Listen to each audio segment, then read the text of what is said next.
Washington and Dallas intact for the time being, but when the game was pushed to Tuesday, that forced the Cowboys-Ravens Thursday night game to be switched to Monday, December 7th. If you're still with me, everything has been moved another day forward. Steelers and Washington now play on Monday, with the Ravens and Cowboys pushed back to Tuesday, because of course.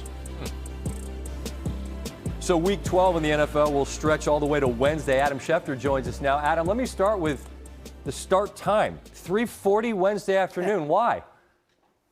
Well, Scott, there was the Rockefeller Center Christmas tree lighting ceremony that NBC had promoted for days now. And so the NFL, which usually takes a backseat to nobody, now will start at 3:40, 12:40 on the West Coast there, Scott. So if you're having lunch in California, you can have lunch and watch the Ravens Steelers, one of the great rivalries in the NFL, kick off on a Wednesday at midday to wrap up the longest Week 12 in NFL history.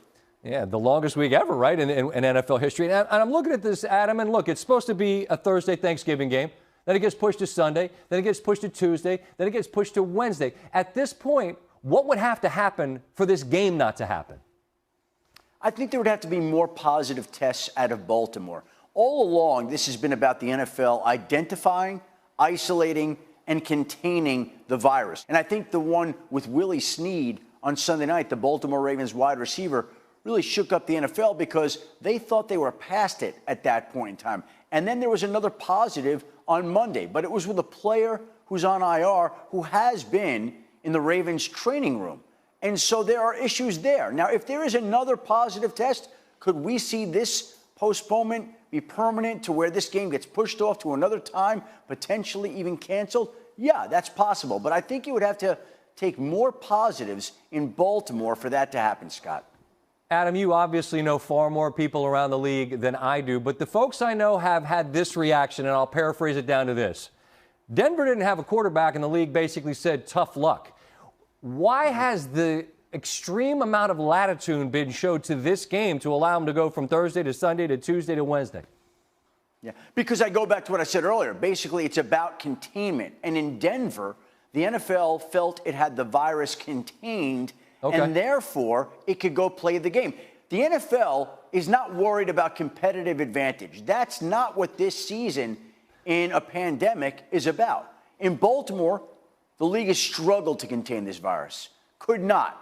And so each time it could not, and it spread, they pushed back the game even more. And there are players now that still are apprehensive about getting on that plane together in this group with these individuals to go play a game against the Steelers. That was not occurring in Denver on Sunday. Understood, and that's a reasonable explanation. It's just, I think, as we said from the jump, I go back to our conversations from the summer. There's going to be situations we're going to have to figure out on the fly, and that's where we are right now, and that's why you and I are talking on Monday about a Wednesday 3:40 game, Adam. I appreciate it as always. We'll talk soon. Thank you, Scott. Appreciate it. Still to come, more reaction from the Seahawks victory. Sports Center with Scott Van Pelt. Brought to you by Subway. Get a free footlong when you buy two. Now, only in-app or online, because it's footlong season.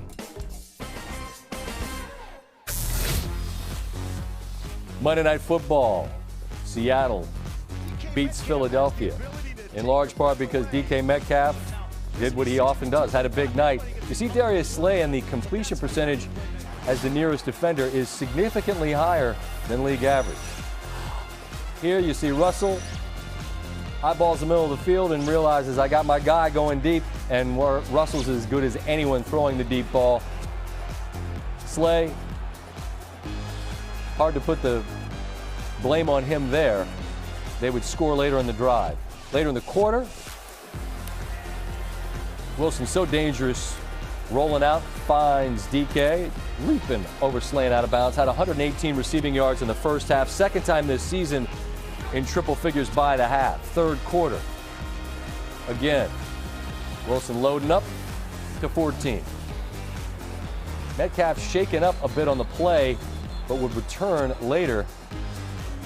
In the fourth, like this goes as a completion with him and as the nearest defender, but like, what? That's his fault? Come on. What are you going to do? Besides nothing. Metcalf, 10 grabs, 177 yards, 7 and 141 with Slay drawing that short straw and having to try to contain that dude right there. Looking at the NFC playoff picture, fascinating to see what the Saints are doing. Their quarterback hasn't thrown a touchdown since he was at BYU like 15 years ago. Doesn't matter. There's Seattle currently 8-3. Green Bay there as well. You get back into a complicated situation if the Saints were to lose again, about a three-way tiebreaker and all the rest of that. Meanwhile, who leads the NFC East at the moment? That's the G-Men. A little more on Metcalf now. Who we got? Pete Carroll? All right, 177 yards tonight. Metcalf, the new NFL leader in receiving yards with 1,039. He's also nearing 2,000 in his career with 5 games left in the season. Less than 100 yards shy of Joey Galloway for the most yards through 2 seasons in Seahawks history.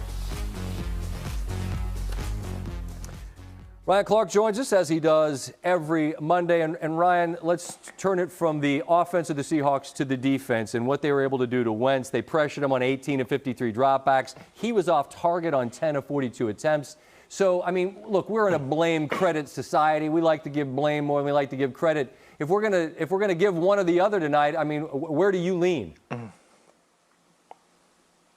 I want to give credit to the Seattle Seahawks because this defense was talked about as the reason why they wouldn't be able to win a championship. The last 2 weeks, they've been amazing. Here, you're going to see them show middle of the field safety with a twist up front, and they roll to 2 deep. When they roll to 2 deep, they confuse Carson Wentz, and now that allows the pressure to get to him, and that's a sack. Also, now we're going to see them switch it up. They're going to show that single high safety again. Instead of rolling the 2 high, they play man-to-man. There's a tackle stunt up front, and now Carson Wentz has to hold the ball because there's no one open. They're still working with 4-man rushes, but getting to the quarterback. And on the final one, they have a fire zone where you drop out the D tackle, bring your best rusher, Jamal Adams, off the edge. There's a screen set up by the Philadelphia Eagles that he's unblocked on the outside, just too fast, just too athletic, and he gets to Carson Wentz. This defense has started to pick it up. You saw them curtail what Kyler Murray could do on the ground a couple of weeks ago, and now you see them get after the Philadelphia Eagles. This team is getting better. This defense is playing better. And when you watch the complementary football of the Seattle Seahawks, they're not playing Russell YOLO ball anymore. They're playing championship football. And that's how this team can